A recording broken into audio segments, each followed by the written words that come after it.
শুভ অপরাহ্ন। সুপ্রিয় দর্শক, শুরু করছি পিসি বার্তার নিয়মিত অনুষ্ঠান পথে প্যাচালি।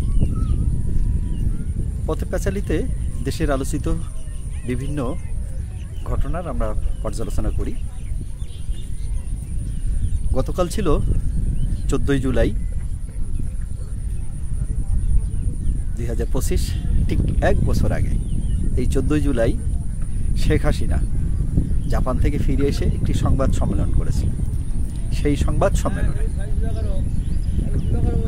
কোটা সংস্কারের যে আন্দোলন, এই আন্দোলনের দাবির যৌক্তিকতা সম্পর্কে যখন প্রশ্ন করা হয়েছিল, সেই প্রশ্নের জবাবে এই আন্দোলনকে অত্যন্ত তুচ্ছ-তাচ্ছিল্য করে তিনি কথা বলেছিলেন এবং তার সাথে একটি কথা কিন্তু বলেছিলেন, কোটা না মেধা, এই যে স্লোগান দিচ্ছিল শিক্ষার্থীরা, এই স্লোগানটাকে তিনি বলছিলেন যে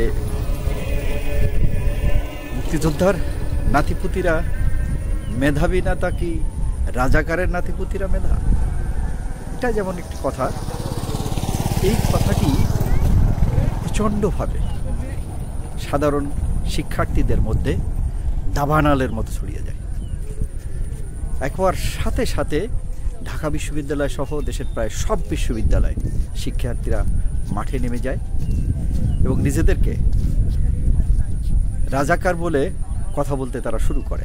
তুমি কে, আমি কে, রাজাকার রাজাকার। কে বলেছে স্বৈরাচার, আবার কোনো কোনো ক্ষেত্রে কে বলেছে সরকার। এই যে স্লোগান দিয়ে তারা মাঠে নামলো, একবার ঝড়ের মতো কিন্তু এই আন্দোলন চারিদিকে ব্যাপৃত হয়ে গেল এবং সরকার এই আন্দোলনকে দমন করবার জন্যে কঠোর থেকে কঠোরতর হওয়ার ঘোষণা দিলেন। পরদিনই ঢাকা বিশ্ববিদ্যালয়ের ক্যাম্পাসে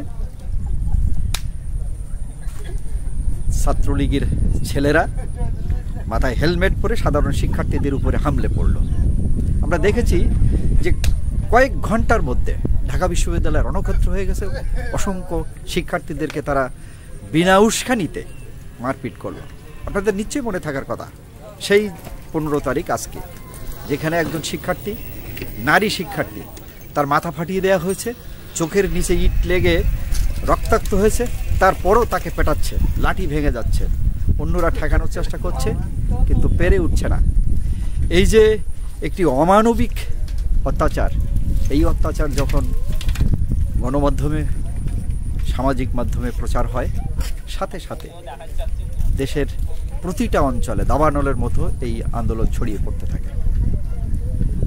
15ই জুলাই আর 5 আগস্ট, এই 20 দিনের মধ্যে সারা দেশের মানুষ দলে দলে এই শিক্ষার্থীদের সঙ্গে যুক্ত হতে থাকলো এবং এই আন্দোলন প্রতিদিন জ্যামিতিক হারে এটা বৃদ্ধি পেতে থাকে, যার ঠেকানোর কোনো ক্ষমতা কিন্তু এই সরকারের ছিল না।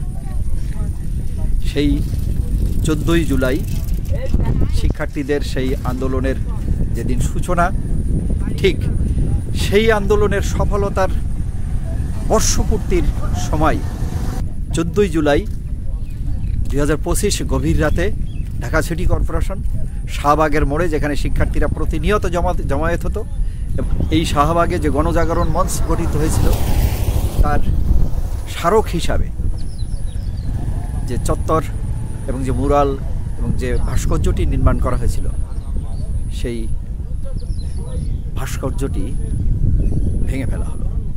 আজ 15ই জুলাই ঢাকা বিশ্ববিদ্যালয়ের ছাত্রলীগের সরাসরি সাধারণ ছাত্রদের উপরে হামলে পড়া দিনের বর্ষপূর্তি। শিক্ষার্থীদের এই কোটা বিরোধী বা কোটা সংস্কারের আন্দোলন সারা দেশের মানুষের সমর্থনে সেটা এক দফায় রূপান্তরিত হলো। মাঝখানে বৈষম্য বিরোধী আন্দোলন নামে এর আরও ব্যাপকতা ছড়িয়ে গেল।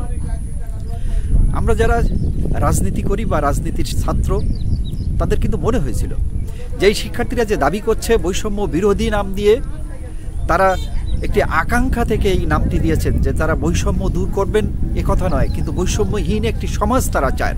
তাই বৈষম্য বিরোধী ছাত্র আন্দোলন সেটি তৈরি হয়েছিল। কিন্তু দেখলাম একটি সফল অভ্যুত্থানের মধ্য দিয়ে শেখ হাসিনা দেশ ছেড়ে পালিয়ে যাওয়ার পরে শিক্ষার্থীরা যে অতীতের বিভিন্ন গণ অভ্যুত্থানে যারা গণ অভ্যুত্থান করেছে তারা কিন্তু রাষ্ট্র ক্ষমতায় আসীন হয়নি, তারা এর ভাগবাটোয়ারা করবার চেষ্টা করেনি। কিন্তু এবারের যে গণ অভ্যুত্থান সেটা হচ্ছে একটা ব্যতিক্রম।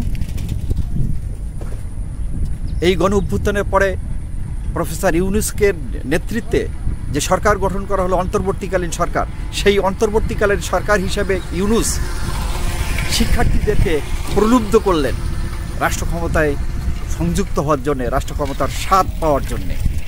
এবং তিনি শুধু 3 জন ছাত্রকে তার মন্ত্রিসভায় নিলেন তাই নয়, তিনি প্রতিটা জেলাতে, প্রতিটা অফিসে এবং মন্ত্রণালয়ে শিক্ষার্থীদের একজন করে প্রতিনিধি বসিয়ে দিলেন চেয়ারে, যাদের মাধ্যমে সারা দেশে অসংখ্য মব সৃষ্টি করে জনমনে একটা ত্রাসের পরিস্থিতি সৃষ্টি করেছে।